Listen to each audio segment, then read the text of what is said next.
पुणे शहरातील फेरी स्टॉलधारक आणि पथारी कामगारांची सध्या बिकट अवस्था असल्याचा आरोप केला जात आहे। पुणे महानगरपालिकेकडून एकीकडे भरमसाठ शुल्क आकारला जातोय, तर पुणे पोलिसांकडून आता परवानाधारक पथारीवाल्यांवर देखील मोठी कारवाई केली जाते। पुण्यात आज महानगरपालिकेमध्ये लोक अदालतीमध्ये पथारी कामगारांकडून हा प्रश्न मांडण्यात आलेला आहे। सध्या या संदर्भात चर्चा करण्यासाठी माझ्यासोबत पथारी कामगारांसाठी कार्य करणारे संजय संके आहेत, त्यांच्याशी आपण चर्चा करणार आहोत। काय सांगाल, मागील अनेक दिवसांपासून पथारी कामगारांची अवस्था अगदी बिकट होत चालली आहे, कारण की महानगरपालिकेकडून भरमसाठ शुल्क देखील आकारला जातोय आणि परवानाधारक असतील किंवा ज्यांच्याकडे परवाना नाही त्यांच्यावर देखील कारवाईचा बडगा उगारला जातोय। पुणे महानगरपालिका गेले 11 वर्ष सातत्याने कारवाई करत आहे आणि कारवाई ही दोघांवर करते, अतिक्रमण, अधिकृत। आता अधिकृत आणि अनधिकृत मध्ये फरक महापालिकेला करता येणार नाही खरं तर, कारण 2009च्या पॉलिसीनुसार आता तुम्ही काम केलेलं होतं। 2014चा कायदा आला आणि त्या कायद्याच्या गाईडलाईन्सनुसार जे काही करायला पाहिजे ते त्यांनी केलं, ते पण 22,000चं केलं। पुण्यामध्ये एकूण लोकसंख्या जी आहे त्यांच्या नोंदीनुसार ती 35,000च्या आसपास आहे आणि महापालिका 11,000चं शुल्क वसुलीसाठी मागे लागलेली आहे आणि ती 31 मार्च ही शेवट तारीख दिलेली आहे। तर हे सुद्धा अन्यायकारक आहे। एक तर व्यवसाय करू देत नाही, कोर्टात केसेस आहेत, त्या केसेससाठी आज मी स्वतः जाणीव संघटनेचा प्रमुख या नात्याने त्या पथविक्रेत्यांच्या बाजूने मांडायला आलो होतो। माननीय न्यायमूर्ती सय्यद मॅडम यांच्याकडे ही कैफियत मांडलेली आहे, त्याही उपस्थित होत्या। काय होतं की तिथे प्रमुख अधिकारी कोण निर्णय घेणारा असतो, निर्णायक अधिकारी ते नव्हते, म्हणजे पॅनलही नव्हतं आणि वरिष्ठ अधिकारीही नव्हते। मग बोलायचं कोणाशी? आता मी तुम्हाला ह्या पत्रात दाखवतो की ही वडगाव शिरीचं हे पत्र आहे, आम्ही मागच्या 3 महिन्यापूर्वी दिलं, म्हणजे 2025ला दिलंय। ह्याच्यावर निर्णय अपेक्षित होता, तो निर्णय असा होता की आम्हाला सन्मानाने व्यवसाय करू द्या, आम्ही कोर्टातून केस मागे घ्यायला तयार आहोत असं संघटना म्हणते आणि त्यांची व्यावसायिकांची ती तयारी आहे। ते व्यावसायिक आता माझ्यासोबत आहेत। दुसरी केस जर बघितलं आपण, हे विषमबागचं प्रमाणपत्र आहे, अधिकृत हा भाडं भरतोय महापालिकेचं आणि भाडं भरून सुद्धा त्याला 11 वर्षानंतर सुद्धा सन्मानाने व्यवसाय करू दिला जात नाही। त्याचं कारण असं आहे की त्यांनी व्यवसाय बदल करायला पाहिजे, मग ते सिलेंडर वापरायला पाहिजे। आता सिलेंडर वापरायचे तर ते 2018 मध्ये तरतूद केली आहे की अन्न औषध प्रशासन विभागाचं जर नोंदणी प्रमाणपत्र असेल तर तो व्यवसाय करू शकतो। आता महापालिकेलाच तो विसर पडला की आपण काय निर्णय घेतला होता, त्या निर्णयाप्रमाणे जर लोक व्यवसाय करतायत तर त्यांचे सिलेंडर उचलायला नको। पोलिसांनी पण आता सिलेंडर उचललेले आहेत, जप्त केलेले, त्यांच्या चौकींमध्ये ते ठेवलेले आहेत आणि सरळ ते खटला भरून कोर्टात बोलवतात आणि कोर्टामध्ये चार्जशीट येते। हे विशेष आहे, ज्या एखाद्या गुन्हा केला, गंभीर गुन्हा, तर त्याचं चार्जशीट यायला 6-6, 8-8 वर्ष लागतात। पण आमच्या फेरीवाल्यांनी फक्त व्यवसाय केला, जगण्याच्या साधनाचा वापर केला तर ह्यांच्यावर गुन्हा होतो आणि 24 तासात त्यांच्यावर चार्जशीट दाखल होतं। हे अन्यायकारक आहे, या अन्यायाच्या विरुद्ध आम्ही लढतो आहोत। सध्याच्या घडीला किती परवानाधारक आणि ज्यांच्याकडे परवाना नाही असे पथारी कामगार पुण्यामध्ये व्यवसाय करतात? 22,000पेक्षा जास्त अधिकृत त्यांच्या नोंदीप्रमाणे आहेत आणि 2007ला जे हॉकस धोरण होतं त्याप्रमाणे टोटल एकूण शहरामध्ये 55,000 आहेत। 55,000च्या नोंदीपैकी आता पुण्यामध्ये ह्यांनी जे काय आता सर्वे केलेला आहे अतिक्रमण निरीक्षकांच्या मार्फत तो 35,000चा आकडा येतो। आता हे आकडे 1-2 संख्येने मागे पुढे होतात, पण एवढी मोठी संख्या आहे आणि 11,000च हे धरून बसलेले आहेत। जी पथ विक्रेत्यांची निवडणूक झाली त्याला मतदार 11,000, शुल्क वसुलीला 11,000 आणि मग 64 कोटी कुठनं करायची गोळा? मला सांगा, जर तुम्ही व्यवसाय करू देणार नाही तर शुल्क भरणारे कुठे? त्याला कर्ज काढावं लागेल, मरावं लागेल, बायकांचे दागिने घाण ठेवावे लागतील, काय घर घाण ठेवावं लागेल, त्याच्याकडे जी काय मुपेड असेल ती विकावी लागेल।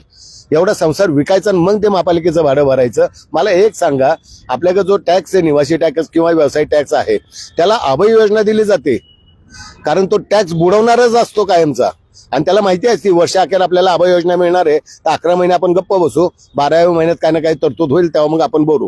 हा फेरीवाला तसा ना, इतका प्रामाणिक की पर डे तुम्हाला पैसे द्यायला तयार आहे आणि तुम्ही पर डे किती भरावे लागतात पर डे? म्हणजे ज्यांच्याकडे परवाना आहे त्यांना महानगरपालिकेला पर डेला किती शुल्क भरावं लागतं? पर डे 200 रुपये, 100 रुपये, 50 रुपये, 25 रुपये आणि 5 रुपये। यातली विभागणी कशी केली जाते?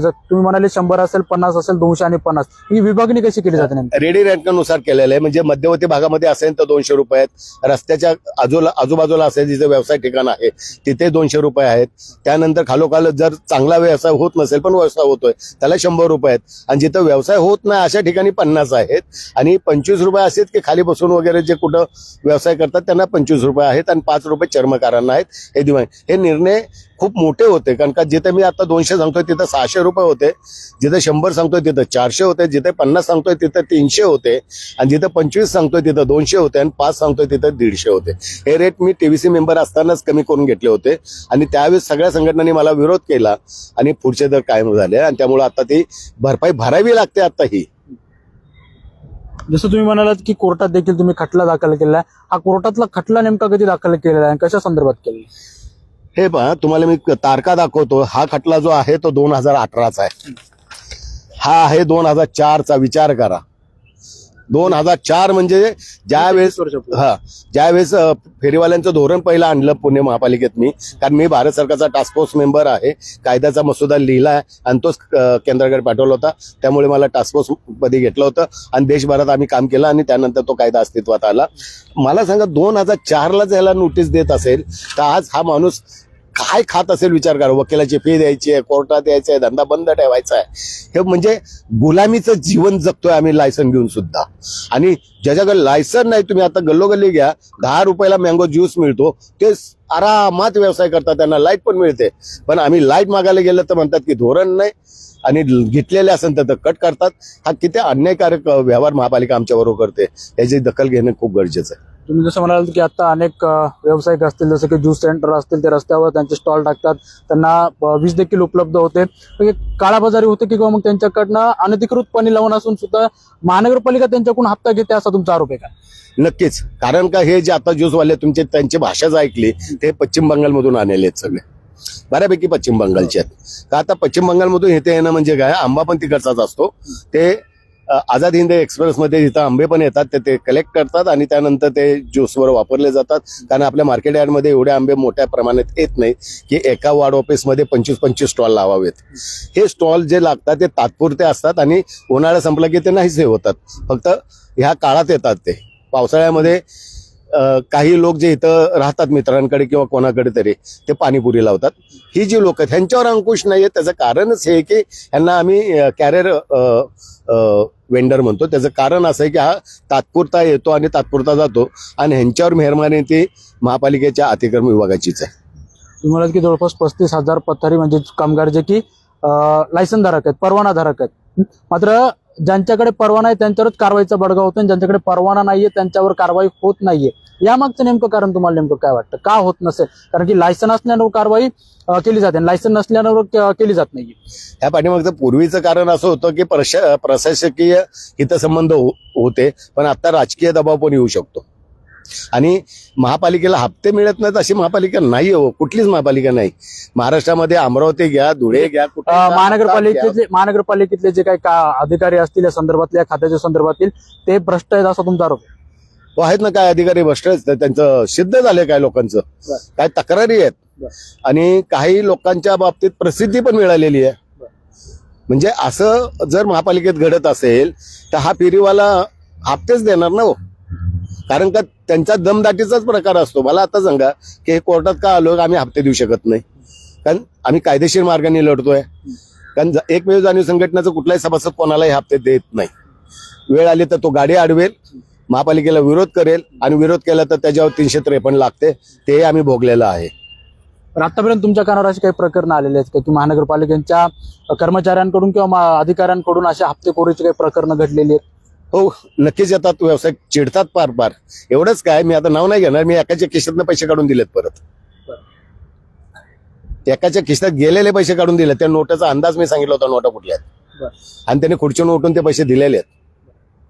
असं पण घडलंय महापालिकेत. आता सध्या आता महानगरपालिका अनेक दिवसांनी निवडणुका झाल्यात, पुन्हा एकदा प्रशासन महानगरपालिकेवर बसलेलं आहे. इथून पुढे ही परिस्थिती सुधारेल का? आणि पथारी कामगारांचा प्रश्न जो की अनेक वर्षांपासून प्रलंबित आहे, तुम्ही त्यासाठी झुंजताय, तो एकदा सोडण्यास मदत होईल का? आता तरी दिसत ना. आजच्या सकाळमध्ये आम्ही पाहिलं, माननीय नगरसेविका वस्तेताईंनी, सीमा वस्तेंनी एक निवेदन दिलं होतं स्टँडिंगला, आणि त्यामध्ये सांगितलं होतं की तुम्ही ह्या जे काय आता चाललेलं आहे ते थांबवा आणि 70% सूट त्यांना द्या ह्या शुल्कांमध्ये. तर तो प्रस्ताव त्यांनी स्टँडिंगनी प्रशासनाकडे पाठवला आणि प्रशासनाने तो फेटाळला. म्हणजे दोघांनाही काम करायचं नाही. जर स्टँडिंगला करायचंच होतं तर त्यांनी तो निर्णयच घेतला असता, कारण का यापूर्वी स्टँडिंगमध्ये 2 निर्णय झालेले होते. आणि ते जीबी मध्ये पण आले होते आणि जीबी मध्ये त्यांना अंतिम मान्यता मिळायच्या आधी प्रशासक महापालिकेवर आले म्हणून ते प्रलंबित राहिलं. नाही तर हा निर्णय तेव्हाच झाला असता. पण आता आम्हाला आशा नाहीये, अपेक्षाही होत नाहीये की राजकीय धोरण आमच्यासाठी सकारात्मक असेल. 70% शुल्क माफ करावं यासाठी तुमची पथारी कामगार संघटना म्हणून याला हे आहे का, काय म्हणतात तर आपण म्हणू शकतो की सहमती आहे का? हो, नक्की सहमती आहे. कारण असं आहे की कायद्यानुसार जे काय ठरवायला पाहिजे ते ठरवलंच नाहीये. महापालिकेला जो आता ते करतायत, नोटीस देत आहेत कायद्याची 2014ची, ही नोटीस देणं सुद्धा ह्यांच्याकडून इनलिगल आहे खरं तर, आणि काम करतात 2009 नुसार. आता ह्या गलती सुद्धा त्यांनी सुधारायला पाहिजेत. आता 2014 नुसार जर हे काम करत असतील तर ह्यांना पहिल्यांदा पतविक्रेता योजना तयार करायची, ती योजना पाठवायची आणि राज्य शासन त्या योजनेत ठरवेल की किती शुल्क घ्यायचंय कोणाचं. पूर्ण महाराष्ट्राला ते शुल्क लागू होईल. ह्यांनी का शुल्क निश्चित केलं ते तर मी म्हणतो त्यांनी 70% म्हणलं, 90% कमी करायला पाहिजे. तुम्हाला माहित नाही तोपर्यंत 10%च घ्या. या संदर्भात तुम्ही पुणे महापालिका आयुक्त नवल किशोर राम असतील किंवा नवनिर्वाचित आता महापौर मंजुश्री नागपूर असतील यांची काही भेट घेतली का, त्या संदर्भात काही चर्चा झाली आहे का? मी सर्व राजकीय पदाधिकाऱ्यांना महापौरांचं निवेदन दिलेलं आहे. त्याचा अजूनही मला काही प्रतिसाद मिळालेला नाही. आयुक्तांना पण निवेदन दिलं आणि भेटीची वेळ पण मागितली, ते अजून मिळालेलं नाहीये. मी परवा पिंपरी चिंचवडमध्ये आंदोलन केलं याच विषयाला धरून, कारण पिंपरी चिंचवडमध्ये 1400 रुपये घेतले गेले आणि त्यानंतर ते 1400 रुपये घेऊन त्यांना प्रमाणपत्रही दिलं नाही आणि काहीच नाही. त्याबद्दल पिंपरी चिंचवडला आंदोलन झालं. दुसऱ्या दिवशी ह्याच विषयावर आझाद मैदानावर आंदोलन झालं. आमच्या संघटनेचे विनायक देबाते जे आहेत ते पुण्यातल्या 500 व्यावसायिकांना घेऊन आझाद मैदानावर गेले होते. महाराष्ट्रातून असे 500 व्यावसायिक तिथे गेले होते, म्हणजे जालना वगैरे वगैरे वगैरे. आता जालन्यातून सुद्धा आम्ही सिलेंडरच्या बाबतीत एक मागणी केली आहे आणि ह्या सगळ्या गोष्टी राज्यस्तरावर होतात.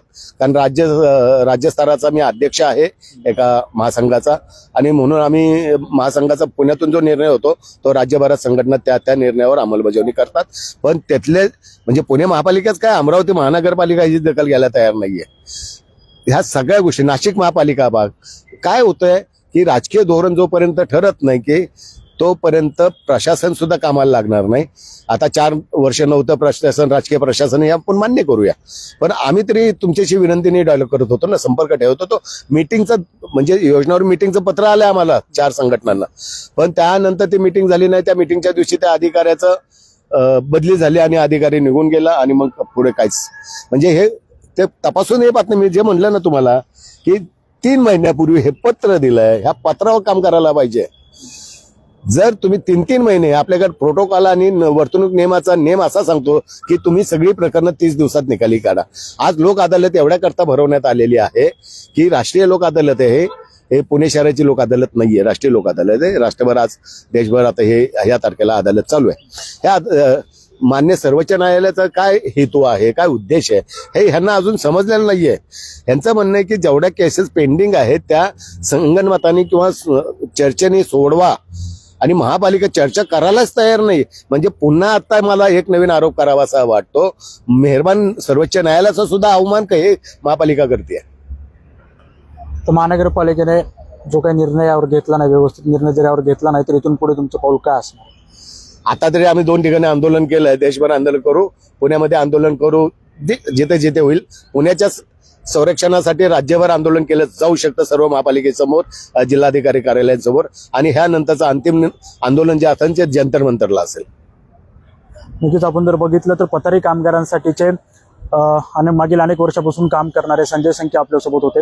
महानगरपालिकेकडून जवळपास आतापर्यंत कराची जी आकारणी आहे ती वाढवण्यात आलेली आहे. सोबतच ज्या पथारी कामगारांकडे परवाना आहे त्यांच्यावर कारवाईचा बडगा उगारला जातोय, मात्र ज्यांच्याकडे परवाना नाहीये त्यांना यातून सूट दिली जाते. त्यामुळे आता महानगरपालिकेतील जे अधिकारी असतील किंवा संबंधित खात्याशी निगडीत जे काही कर्मचारी असतील ते यात मलाई खात असल्याचा आरोप या ठिकाणी संजय संखे यांनी केलेला पाहायला मिळतोय. मात्र इथून पुढच्या काळामध्ये जर पथारी कामगारांचा आणि फेरीवाल्यांचा प्रश्न जर पुणे महानगरपालिकेकडून सोडवण्यात आला नाही तर देशभरासह दिल्लीतील जंतर मंतर येथे पथारी कामगार असतील, महाराष्ट्रभरातील असतील आणि पुण्यातील असतील, या पथारी कामगारांकडून आता जंतर मंतरावर आंदोलनाचा इशारा देण्यात आलेला आहे. त्यामुळे आता पुणे महानगरपालिका असेल किंवा महाराष्ट्र प्रशासन असेल, पथारी कामगारांचा आणि फेरीवाल्यांचा प्रश्न इथून पुढच्या काळात कसं सोडवतो आणि त्या प्रकारे त्याच्याकडे कशा प्रमाणे बघतं हे बघणं आता तेवढंच महत्त्वाचं ठरणार आहे. निरंजन शेरकर, बखर लाईव्ह, पुणे.